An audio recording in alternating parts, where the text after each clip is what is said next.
Hey, good morning, folks. So I was just taking a walk around one of my food plots here, the hidden field, the hidden plot with old Hunter.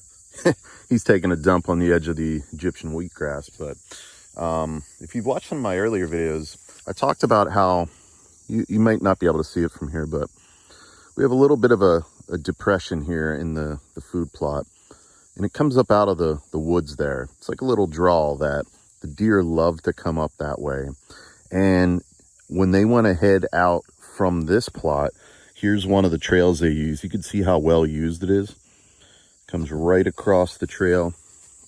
It goes right through here onto my neighbor's land. And this is a little corner section of his field. And again, there's like a draw here.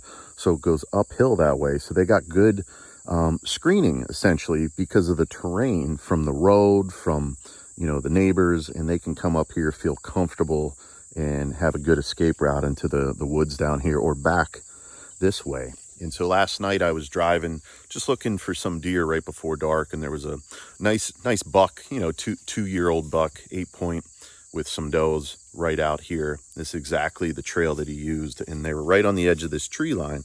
So they actually came from my field. So they were probably in here feeding, just before dark. And just as it was getting dark, they were starting to make their way out. And if you continue around this tree line, you're going to run into a ton of corn. So the next neighbor over, which I have permission to hunt, they have a bunch of corn this year that one of the dairy farms down the road is farming. So they're probably making their way to that destination food source as it got dark there. So it's kind of cool to see it working, right?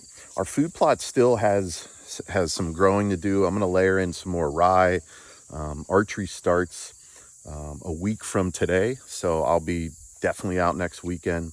But they've been hammering this pretty hard, and we're gonna get a little more rye seed on the ground, so some of that cereal rye, to just help volumize it more. We've also had a dry run. It's barely rained at all, so the food plot's not quite where I'd like it to be, but we got our radishes, we got our peas, our grain, winter wheat, everything. So I'm sure it's going to serve us well as the season moves on. So hopefully we get a little bit of rain. I got some more cereal rye to put down, and it's just beautiful, man. The weather's changing. I love this time of the year. So hope everyone's ready for a great season. Look for those big old buckaroos. Put some meat in the freezer. Just have a good year. So, all right, we'll catch you later.